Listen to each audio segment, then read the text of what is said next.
पुराण में कितना सुंदर व्याख्यान लिखा है महाराज कि वो कौन सी दो चीज हैं जिनको श्राद्ध पक्ष में अगर बना दिया जाए तो पितृ उस वस्तु का पान नहीं करते, पितृ उसका सेवन नहीं करते और बद्दुआ देकर जाते। वो कौन सी दो चीजें जो श्राद्ध में, श्राद्ध के भोजन में, ब्राह्मण के भोजन में उसका प्रयोग नहीं होता?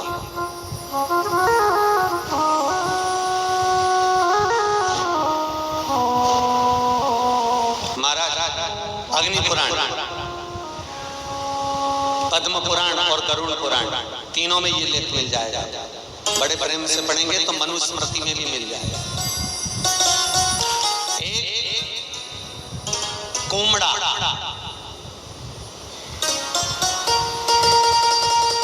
कोमड़ा जानते हो? जो नवरात्रे में यज्ञ वाले दिन बलि चढ़ती है वो कोमड़ा, जिसका पेठा बनता, आगरा में पेठा बनता। अगर उस पेठे को या उस कोमड़े की सब्जी को श्राद्ध के भोजन में रख दिया जाता है तो पितर 7 घर की दूरी से ही भाग जाते हैं महाराज, प्रवेश नहीं करते।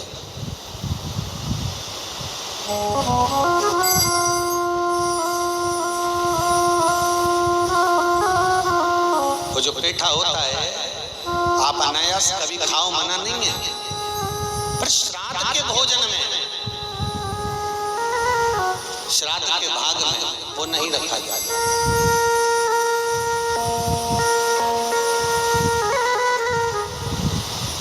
श्राद्ध के भाग में वो समर्पित नहीं होता। कितना सुंदर व्याख्यान है महाराज। गर्ग संहिता तो यहाँ तक कहती है कि अगर ब्राह्मण भोजन करने के लिए बैठे, श्राद्ध का भोजन अगर ब्राह्मण कर रहा है, तिथि का भोजन यदि ब्राह्मण कर रहा है तो 2 चीजें और ना रखें। एक नमक थोड़ी दूरी पर रखें, एक अचार थोड़ी दूरी पर रखें। अचार और नमक भी ब्राह्मण की थाली में ना रखा जाए।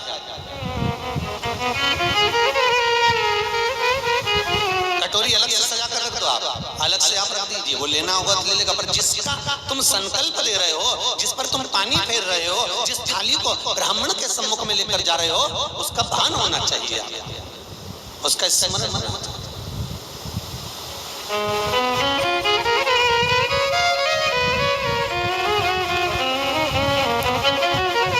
एक कोमड़ा, दूसरे नंबर पर है भैंस का दूध।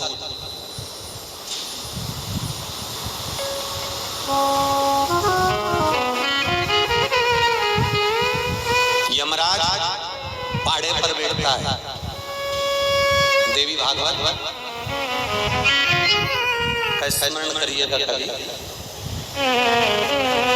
यमराज पाड़े पर बैठता है भैंसे पर,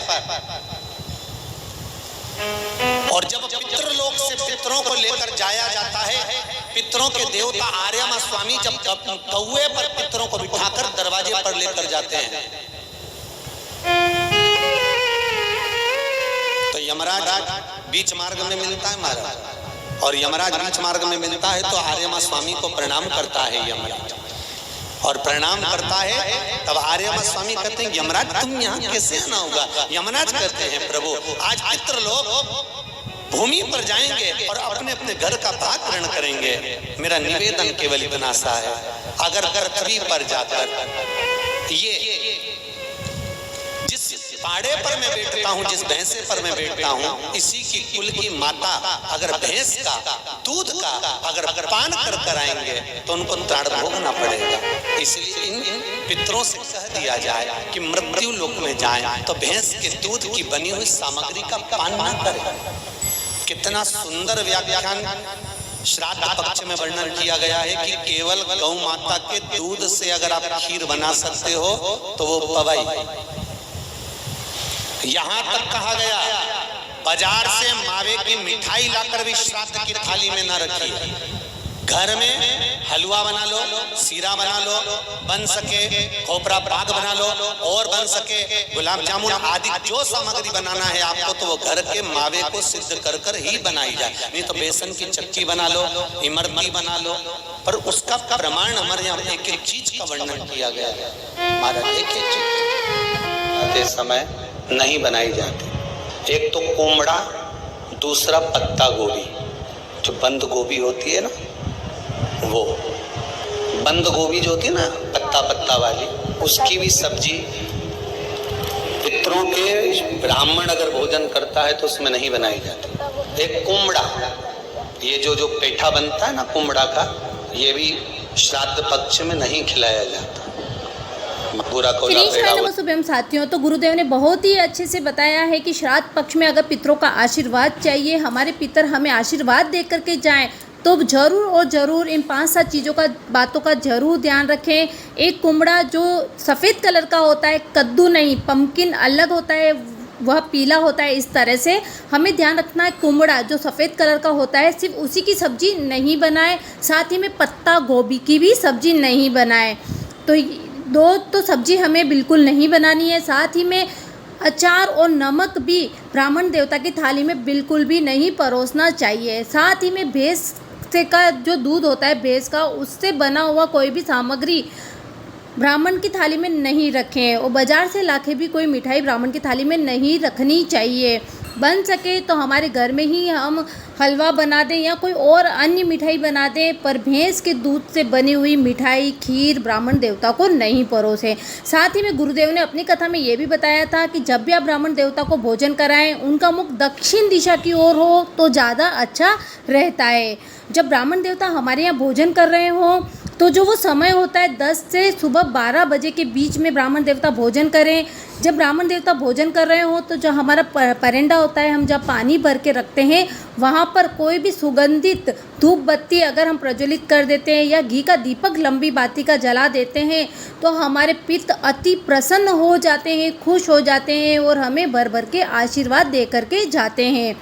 तो ये 5 से 7 चीज़ें हैं साथियों, बहुत ही अच्छे से बता दी है कि बिल्कुल मत बनाना।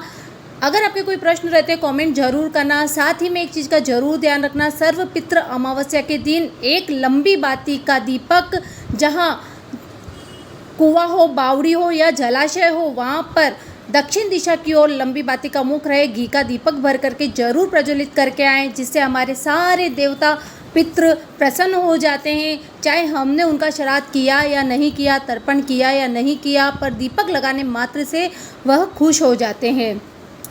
उम्मीद करती हूँ आपको वीडियो ज़रूर पसंद आया होगा। वीडियो को ज़रूर शेयर करिए अपनी सहेलियों के साथ, अपने परिवार के साथ, जिससे और लोगों को भी इस चीज़ की जानकारी प्राप्त हो सके। चैनल को सब्सक्राइब करें। हर हर महादेव, श्री शिवाय, नमस्तुभ्यम।